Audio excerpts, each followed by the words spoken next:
70s and 80s feel more at peace staying home than visiting others? What heartfelt lessons can we learn from their quiet choices, ones that are rarely talked about? And how might these stories reshape the way you think about connection, boundaries, and aging gracefully? Through the deeply human stories of Uncle Chu and Miss Kim, this video dives into the emotional truths behind a choice many older adults make, choosing calm and solitude over frequent social visits. These aren't just casual decisions. They're rooted in a lifetime of reflection, joy, regret, and wisdom. As we peel back the layers of their experiences, you'll find that there's often more meaning in stillness than in constant activity. These stories aren't about isolation. They're about intentional living, about finding contentment in spaces where peace is nurtured, not interrupted. Stay with us as we explore 7 powerful and heartfelt reasons why some seniors feel more fulfilled when they limit visits, and how this quiet choice can actually deepen their most important relationships. By the end of this video, you may start to see aging and connection from a new perspective. Before we dive in, if this video resonates with you, please give it a like. It helps us share these valuable life lessons with more people. And if you haven't subscribed yet, now's a great time to do so. Don't forget to turn on notifications so you won't miss future stories like this one. If you're enjoying what you're seeing so far, type 1 in the comments. If not, feel free to type 0 and let us know how we can improve. Your feedback truly matters. Respecting personal boundaries brings peace. Human connection is the heartbeat of a meaningful life, especially in our later years, when friendships and family bonds often carry deeper emotional weight. But even in close relationships, there's a fine line between warmth and intrusion, between being present and being overwhelming. Uncle Chu, a lively 78-year-old with a twinkle in his eye and a love for life, came to understand this delicate balance through a moment he didn't expect. It all began when he reconnected with Mr. Lee, a former high school classmate who, by chance, had moved into the same vibrant retirement community. The reunion between Uncle Chu and Mr. Lee was like a spark that lit up an old fire. It brought back vivid memories, teenage mischief, first crushes, and all the simple joys of youth that time had tucked away.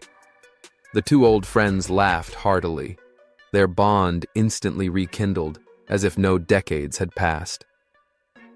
When Mr. Lee invited Uncle Chu over for a drink and a home-cooked meal, Uncle Chu was thrilled. He showed up beaming, carrying a bottle of his favorite rice wine and a small jar of homemade pickled radish, his way of honoring the friendship and the occasion. That evening was pure joy. They clinked glasses, shared stories deep into the night, and relished a connection that felt both familiar and fresh. Time seemed to pause, and for a moment, it was as though they were young men again, dreaming and laughing without a care in the world. What began as a simple get-together soon became a treasured tradition. Every weekend, Uncle Chu would arrive at Mr. Lee's doorstep with something new. Crispy kimchi pancakes one week, sesame-dressed greens the next. His excitement was genuine, and it was contagious. The joy he brought with him seemed to fill every corner of the room. For Uncle Chu, these visits became more than just social calls. They were a lifeline. They gave him purpose, helped soften the silence of his weekdays, and filled a space that loneliness often tried to occupy. He assumed, quite naturally, that his friend felt the same way. After all, Mr. Lee always greeted him with a warm smile and a hearty clap on the back. But beneath the surface, a quiet tension had begun to build. Mr. Lee's wife, Mrs. Lee, who had initially welcomed the visits with grace, began to pull away. Her once bright smiles became more reserved. Her cheerful conversation turned into brief, polite replies. The joy that Uncle Chu brought into the home began to conflict with the rhythm that Mrs. Lee relied on for peace and stability. Caught up in the delight of friendship, Uncle Chu didn't recognize the subtle signals. He mistook her hospitality for happiness, never realizing that his weekly presence was gradually unsettling the balance of their home life. Then, one evening, Mr. Lee gently pulled him aside. His voice was kind but heavy, weighed down by the burden of honesty. "Chu," he said, "we love your company, but these weekly visits, they've become a bit too much. My wife needs quiet, and the kids feel like we've lost our family time." The words struck Uncle Chu like a sudden cold breeze. His heart sank. In that moment, he realized that his excitement had unintentionally crossed a line. He hadn't meant to intrude. He'd simply been swept up in the joy of rediscovering a cherished friendship. But now, he saw what he hadn't before: the subtle discomfort, the quiet cues, the unspoken need for space. It was a humbling moment, a quiet wake-up call that stayed with him. From that point forward, Uncle Chu made a conscious effort to check in before visiting. He spaced out his visits, always making sure they were welcome rather than routine. What once had been spontaneous became more thoughtful. He wanted each gathering to feel like a gift, not an obligation. He came to understand something deeply important, especially in later life. Respecting someone's space isn't just about whether you're physically present. It's about honoring their emotional landscape, their mental sanctuary, and their need for quiet and balance. That kind of respect builds trust. It creates peace between friends and prevents the kind of unintentional hurt that can wear down even the strongest relationships over time. Uncle Chu's experience is a gentle reminder for all of us to treasure our relationships, but to tread lightly in others' lives. A thoughtful visit can strengthen a bond, while an uninvited one, however well-intentioned, can quietly strain it. Avoiding unintended disturbances.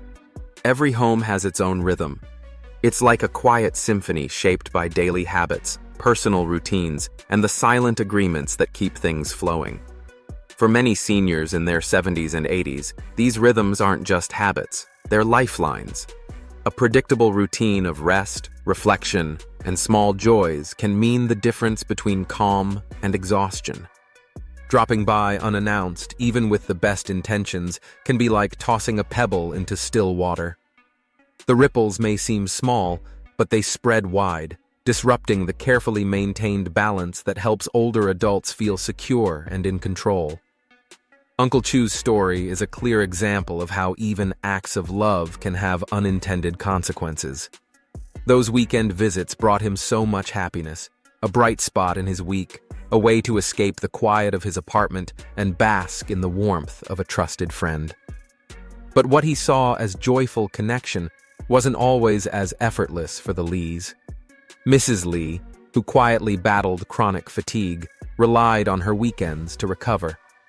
Her weekdays were already filled with responsibilities, errands, family tasks, and the invisible labor that often goes unnoticed. When Uncle Chu arrived, even with his warm heart and good intentions, it meant cleaning the house, preparing something to serve, and mustering the emotional energy to entertain. What looked like a cheerful gathering from the outside was, for her, a disruption to her much-needed rest. The children, too, felt the impact. Their quiet weekend time with their parents was often cut short or shifted, as attention was redirected toward hosting duties. Even in a loving household, energy and focus are finite, and unexpected visits can stretch both. From juggling family time to the effort of entertaining, this dynamic wasn't unique to Uncle Chu's experience. For many seniors, energy isn't an endless resource. Hosting, even joyfully, can be physically exhausting and emotionally draining. A single visit might cut short an afternoon nap, delay a favorite routine like tending to the garden or reading by the window, or interrupt the peaceful rituals that give their days structure and comfort. But it's not only the hosts who feel the weight. Being a guest, especially for older adults, comes with its own set of challenges. Traveling to someone's home, adapting to unfamiliar spaces, and navigating the unspoken expectations of socializing can quietly chip away at even the most vibrant senior's energy. As Uncle Chu reflected on Mr. Lee's heartfelt words, he began to see the fuller picture.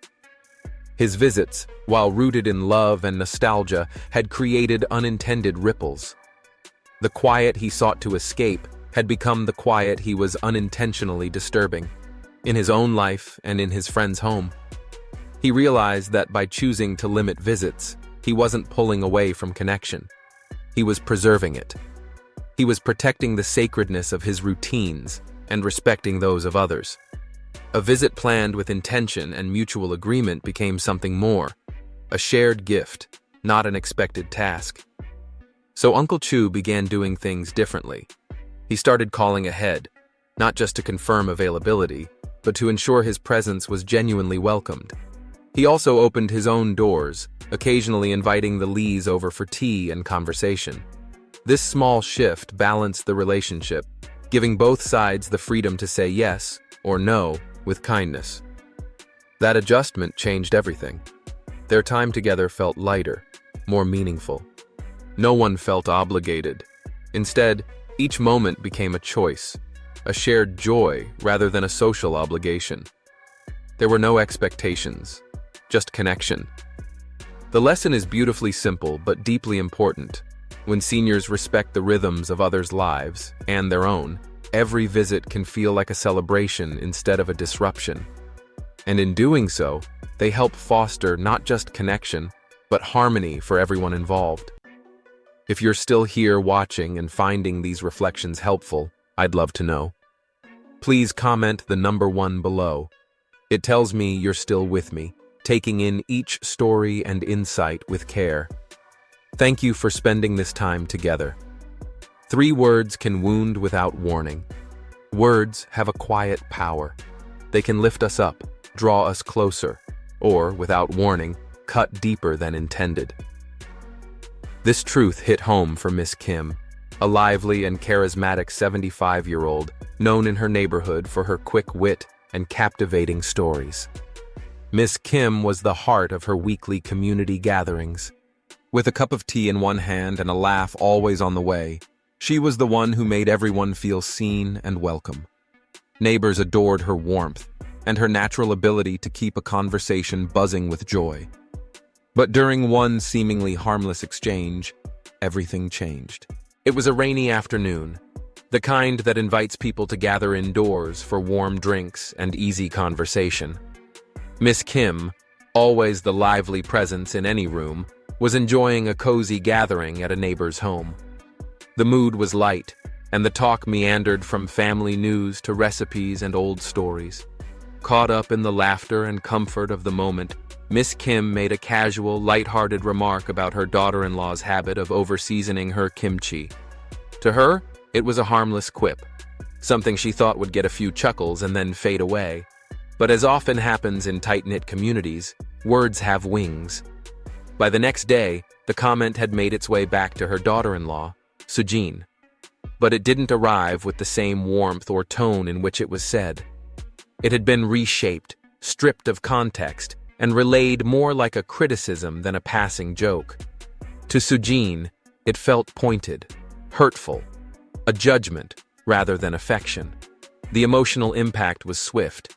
Sujin felt insulted, even betrayed. What Miss Kim had intended as playful had landed as a personal attack.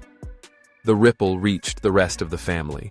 Her son, feeling caught in the middle, confronted her with frustration in his voice. "Mom," he said sharply, "you can't just say things like that. It's caused a huge mess." Miss Kim was stunned. She had never meant to offend, and the realization that her words had caused real hurt shook her. The warm and easy relationship she had enjoyed with her daughter-in-law now felt strained. The air at family gatherings turned tight, the conversations more cautious. What once felt like home now carried an uncomfortable chill. As Miss Kim reflected on what had happened, she came to understand something important. Her frequent participation in neighborhood gatherings had made her too relaxed, too comfortable. Over time, her guard had come down. And in that relaxed state, words slipped out more easily, without the filter of awareness that often prevents misunderstandings. It was a difficult but necessary realization. The more time she spent in casual social settings, the higher the chances that something said in passing might be misinterpreted. or even unintentionally hurtful. She learned the hard way that relationships, no matter how close, are fragile, and that even the kindest intentions can be misread when words aren't chosen carefully. For seniors, limiting social visits can serve as a kind of safeguard, not from people, but from the unintended consequences that can arise when we grow too unguarded. Fewer gatherings mean fewer chances for innocent comments to be taken the wrong way. It's not about isolation, it's about preservation. It's about protecting the trust and warmth that relationships are built on. Miss Kim didn't withdraw from her community entirely, but she became more intentional. She chose to attend only the gatherings where she felt emotionally grounded and well-rested. She slowed down, observed more, and spoke with greater care. Most importantly, she reached out to Shijin directly, not to defend herself, but to rebuild the trust that had been shaken. Honest, thoughtful conversations helped mend what had been frayed. Her experience offers a meaningful reminder. Words, even when meant with love, can wound without warning. By pacing our social interactions and speaking with care, we not only protect our peace, we preserve the relationships that mean the most. Seniors can safeguard their relationships by being more mindful of how and when they engage with others, ensuring that each conversation becomes a thread that strengthens bonds, rather than something that risks unraveling them. Economic differences can sting. As we move into our 70s and 80s, the financial paths of friends and peers often begin to diverge in noticeable ways. Even within the closest knit circles, these differences can quietly shape how we perceive one another and how we feel about ourselves. What once felt like effortless companionship can start to carry an invisible weight, a subtle tension that wasn't there before. These financial disparities might not always be discussed openly, but they can make their presence felt in unspoken ways. Imagine a senior visiting the home of a lifelong friend, only to walk into an environment that feels like a page from a luxury magazine. Gleaming hardwood floors, oversized windows offering panoramic views, and every detail arranged with elegance and wealth.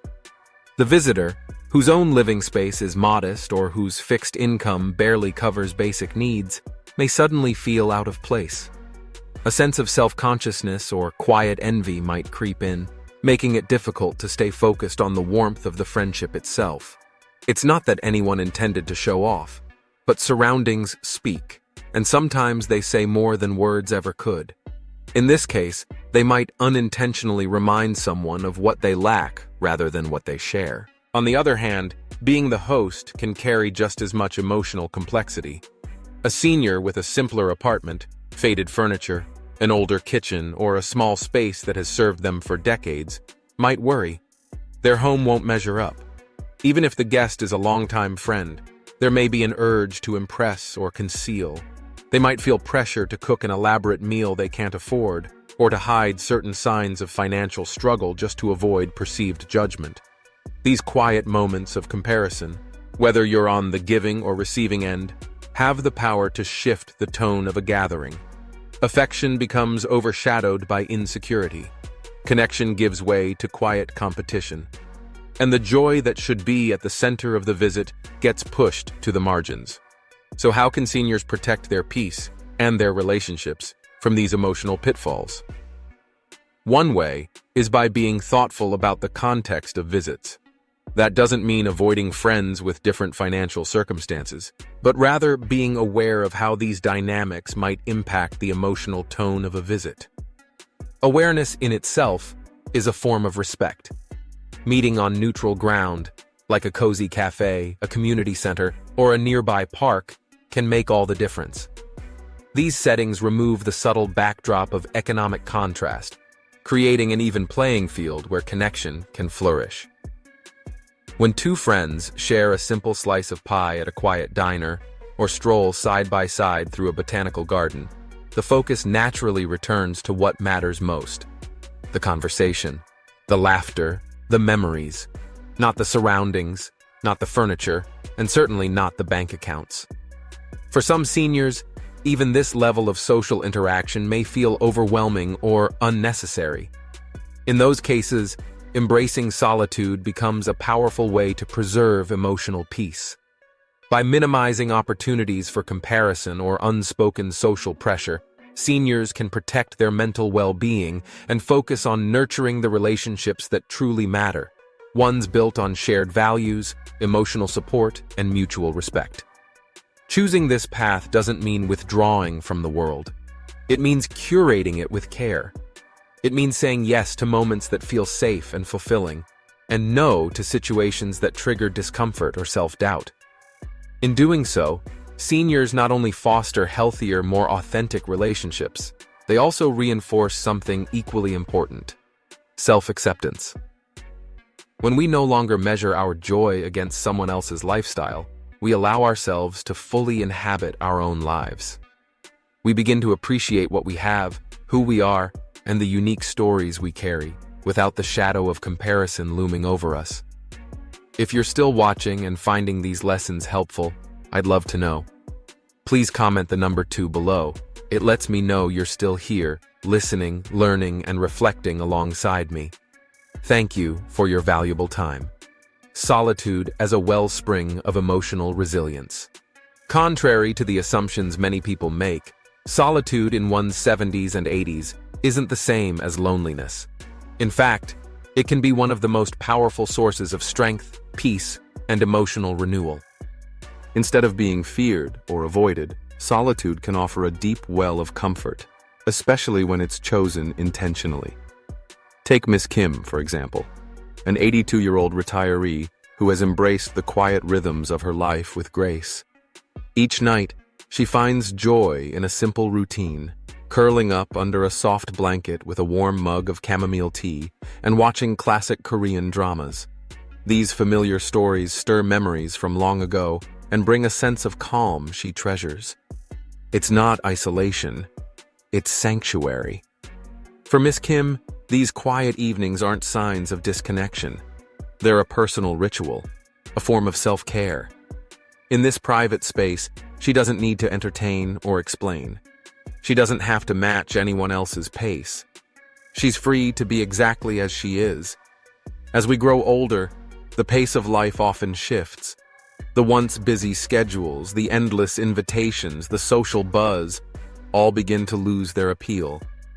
The pressure to show up everywhere and stay constantly engaged starts to fade. In its place comes a deeper craving for simplicity, quiet, and presence. Solitude allows for that shift.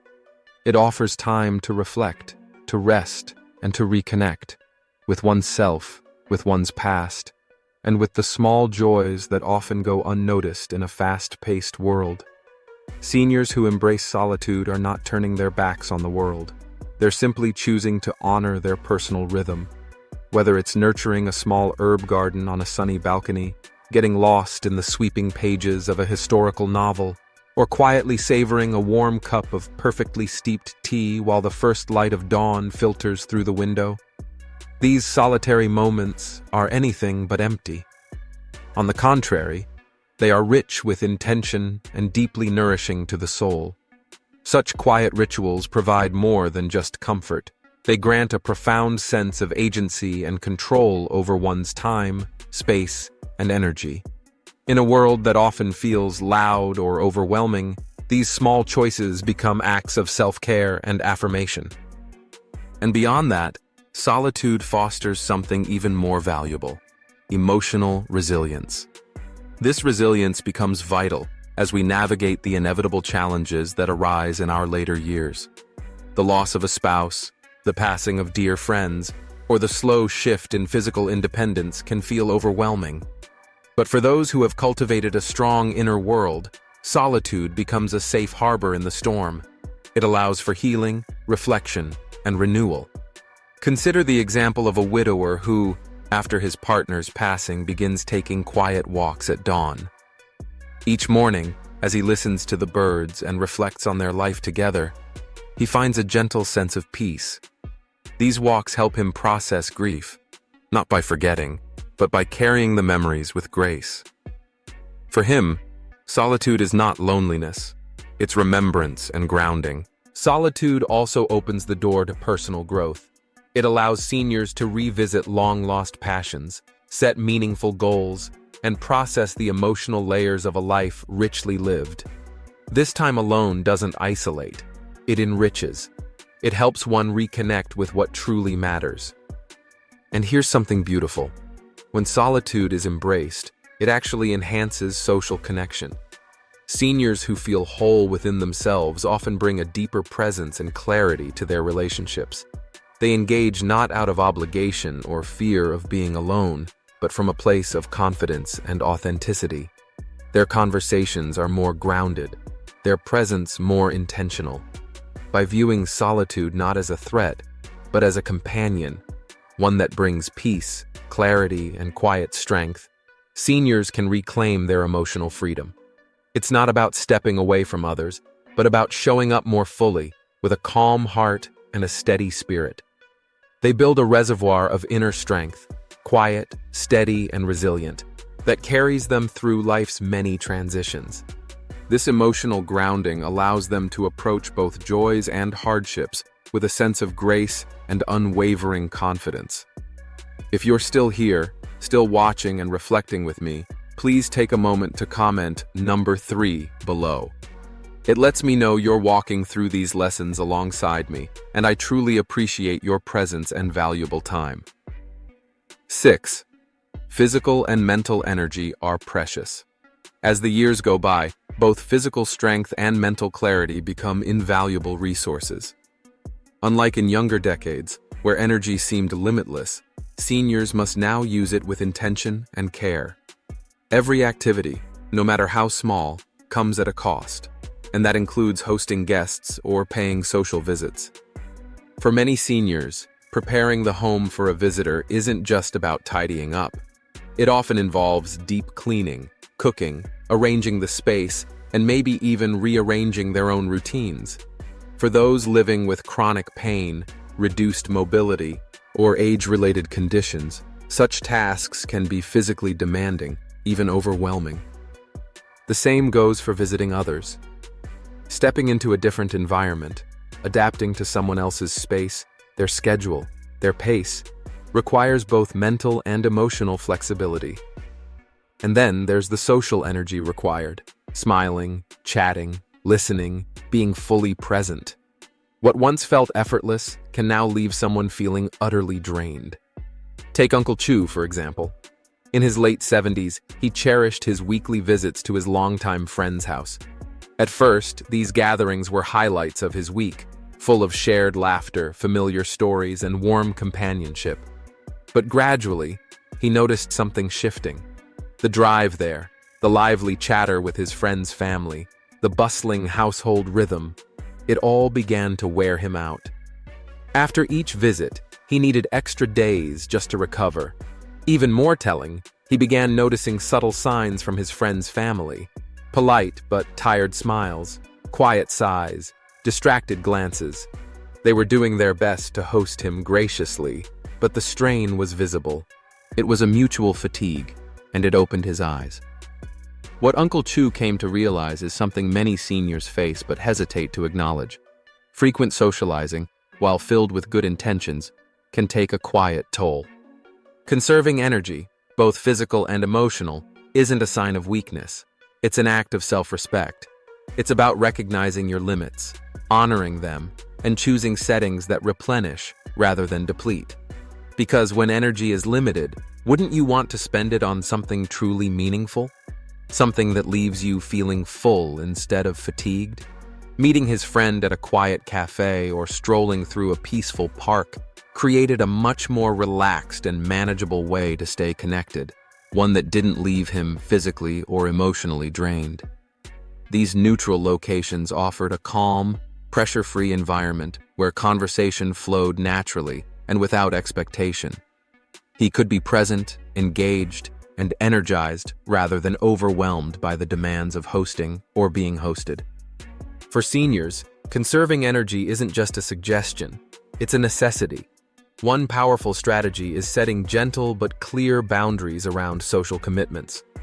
Rather than feeling obligated to attend long gatherings or entertain for hours, they can choose shorter, simpler forms of interaction.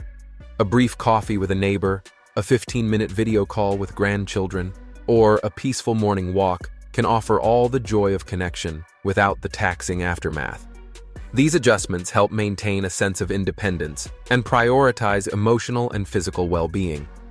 And when energy is preserved, it can be directed toward the activities that truly bring fulfillment, whether that's nurturing a garden, diving into a good book, or savoring quiet moments with family. When seniors honor their own limits, they create space for joy and intention in every encounter. 7. Deepening true connections. As we step into our 70s and 80s, the way we view relationships begins to shift. It's no longer about quantity, the number of calls, visits, or social events, but about quality. Many seniors, including Uncle Chu and Miss Kim, come to understand that fewer social interactions don't mean fewer friendships. Instead, they often lead to richer, more intentional connections. With age comes clarity, a sharpened focus on what matters most, and for many, that means choosing authenticity over obligation. By being thoughtful about when, where, and how they connect, seniors can surround themselves with people who bring warmth, trust, and genuine companionship. Take Uncle Chu, for example. At first, he worried that cutting back on his visits might cause his relationships to fade. Would his friend think he was pulling away? Would the bond weaken without those regular weekends together? But something unexpected happened. The less frequent visits, though fewer in number, became more meaningful. Each one felt more intentional, something to look forward to, not take for granted. At first, Uncle Chu feared that seeing his friend less often might weaken the special bond they had rekindled. But over time, he realized that the opposite was true. When they met occasionally, perhaps over a relaxed lunch at their favorite restaurant or during a quiet afternoon chat on a park bench, the conversations felt richer, more present, and far more heartfelt. Without the usual distractions or the stress of preparing a home, they connected more deeply. It wasn't about showing up often. It was about showing up with intention.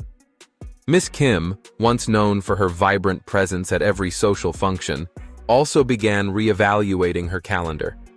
Instead of spreading herself thin with constant gatherings filled with surface-level chatter, she started choosing depth. A single, sincere conversation over a cup of tea with a trusted friend brought her far more joy than a dozen routine visits crammed with polite small talk. With fewer social obligations, she had more room to truly listen, reflect, and enjoy each connection.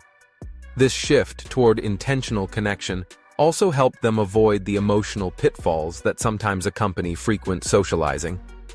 Visiting someone's home, especially too often, can unintentionally lead to tension. Misunderstandings about expectations, household routines, or boundaries can quietly build. Instead, meeting in neutral, low-pressure settings like a cozy cafe, a library lounge, or even through a virtual call created a welcoming space for companionship without the emotional weight of hosting or the fear of intruding. By prioritizing these simpler, more focused meetups, seniors gain something invaluable: the chance to align their social lives with what truly matters. In their 70s and 80s, many realize that the most treasured friendships are those rooted in mutual respect, shared history, and emotional honesty. These are the relationships that feel safe, supportive, and enduring. Miss Kim found her own way to celebrate this shift. She started a monthly book club with a small circle of close friends. They'd gather in a relaxed, familiar space, share reflections over tea and snacks, and exchange both ideas and laughter. It became one of the most anticipated moments of her month, not just for the books, but for the bond it nurtured. This growing preference for deeper, more meaningful interactions speaks to something many discover as they age. Every conversation becomes more precious, every relationship a chance to savor the richness of life without rushing or pretending. By choosing quality over quantity, seniors like Uncle Chu and Miss Kim have discovered something truly profound: the power of intentional connection. Each moment spent with a loved one becomes more than just time passed. It becomes a cherished memory, a conversation that uplifts, a shared laugh that lingers. At this stage in life, it's no longer about the number of friends one sees or the frequency of visits. It's about ensuring every interaction leaves you feeling heard, valued, and genuinely seen. We're so grateful you joined us on this emotional journey through the heartfelt stories of Uncle Chu and Miss Kim. Together, we explored 7 powerful reasons why, for those in their 70s and 80s, limiting social visits can actually bring greater peace, deeper respect, and stronger, more meaningful relationships. Their experiences remind us of the quiet strength that comes from honoring personal boundaries, choosing words carefully, and embracing the beauty of solitude. So, what part of their story resonated most with you? Which lesson will you carry forward into your own life? We'd love to hear from you. Please take a moment to share one insight or intention in the comments below. Your thoughts and reflections mean so much to us and to our growing community. If you found this video inspiring, don't forget to like, share, and subscribe to our channel for more stories that nourish the heart and empower the soul. Until next time, we wish you abundant health, happiness, and peace. And remember to subscribe to the Healthy Aging Blueprint channel for more life-changing insights and uplifting content.